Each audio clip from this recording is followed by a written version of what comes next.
Hey everyone, have you ever felt like life just hit the pause button on you? Like you're stuck in a cold, dark, and uncomfortable place, and everyone else seems to be having an endless summer? If so, then Catherine May's book, Wintering: The Power of Rest and Retreat in Difficult Times, is absolutely for you. I picked up this book because honestly, I've been feeling a bit wintered myself lately, and I was so curious about how she frames these tough periods in our lives. The main idea of this book, what May calls wintering, is that it's a fallow period in life when you're cut off from the world, feeling rejected, sidelined, blocked from progress, or cast into the role of an outsider. It's not necessarily a choice, it's often involuntary, lonely, and deeply painful. It can come from things like an illness, a bereavement, the birth of a child, a humiliation, or even just feeling your skills are obsolete. And here's the kicker, it's inevitable. We like to imagine life as one eternal summer, but it's just not like that. Emotionally, we're prone to stifling summers and low dark winters, to sudden drops in temperature.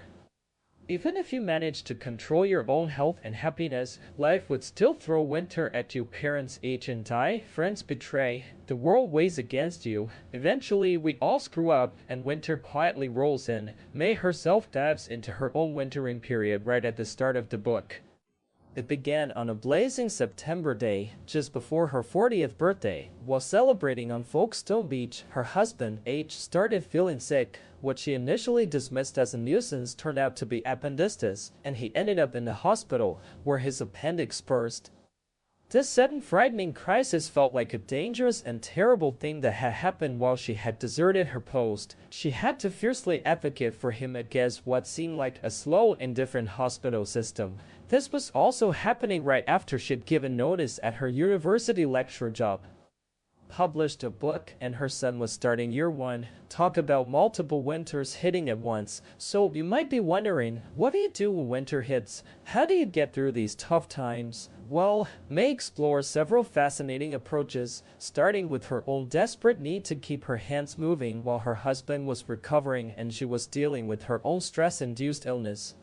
She talks about how she suddenly had hours of open time, that her brain was too foggy for much else, so she turned to cooking. Things like baking inedible bagels or making velvety pumpkin soup and cured salmon became nice small parcels of activity that filled the gaping hole and pushed back darker thoughts. She realized these quiet pleasures had retreated from her life during years of frantic activity.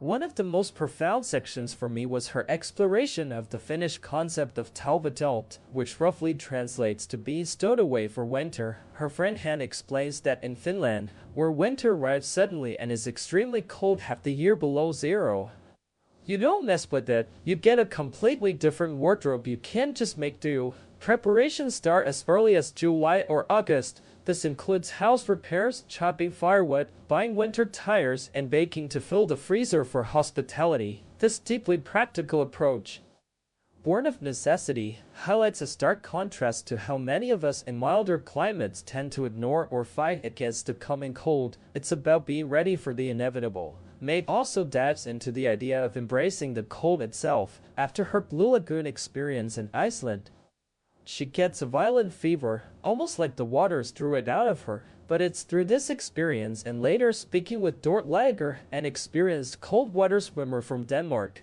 that she learns about the healing power of cold water. Dort uses cold water immersion to manage her bipolar disorder, describing how it clears her porridge brain, a feeling where your head is so full everything grinds to a halt. Immersion in cold water has been shown to increase dopamine levels by 250 and significantly decrease tension and fatigue, improving general well-being.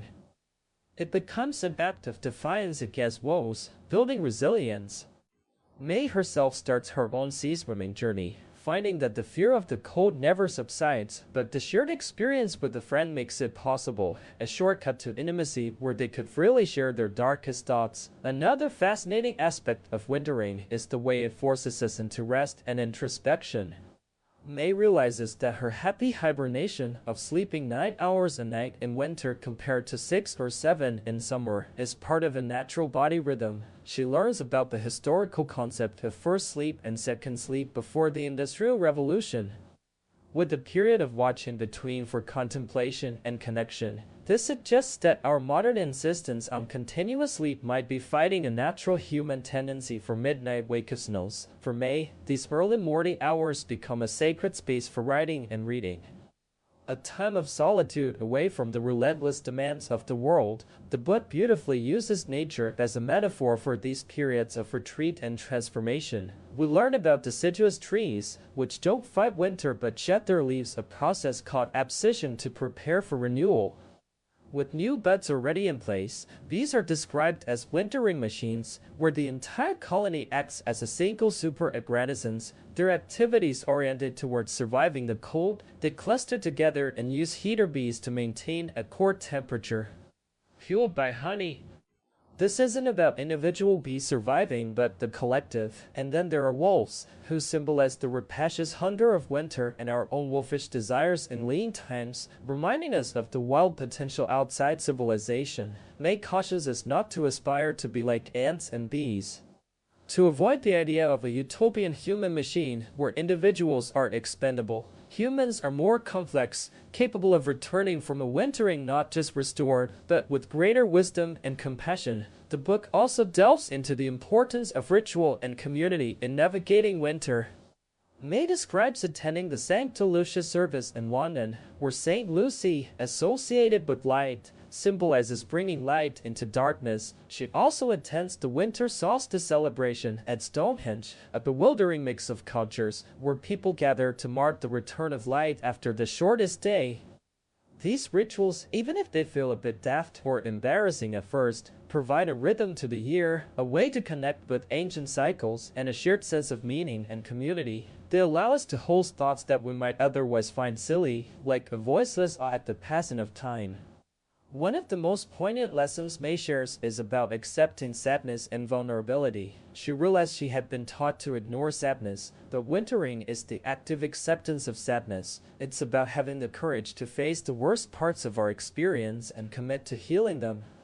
She described how she learned this profoundly when her son grew too anxious to go to school, and she realized his unhappiness was a signal, a need she had to honor, even if it meant pulling him out of mainstream schooling. This led to a period of raging and grieving together, but also receiving surprising assistance from friends and family. She notes that happiness is a skill, but so is sadness. We need friends who wins along with our pain, who tolerate our gloom, and who allow us to be weak when we need to. Ultimately, May tells us that life is cyclical, not linear. We will pass through phases of good health and ill, optimism and deep doubt, freedom and constraint. The things we put behind us will often come around again. The things that trouble us now will one day be past history. Each time we endure a wintering cycle, we learn and we develop tricks to get us through. Her final advice is to treat yourself like a favored child with kindness and love. Assume your needs are reasonable and your feelings are important signals. Get enough sleep, eat well, take walks, and ask, what is this winter all about?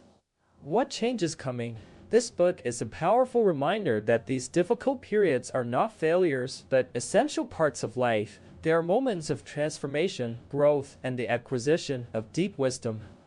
It's about learning to embrace the inevitable, to find strength in vulnerability, and to trust that spring will come again and you will emerge changed and perhaps more resilient than ever. It's truly a book that can change how you view your own challenging times, helping you to not just survive, but to truly winter well.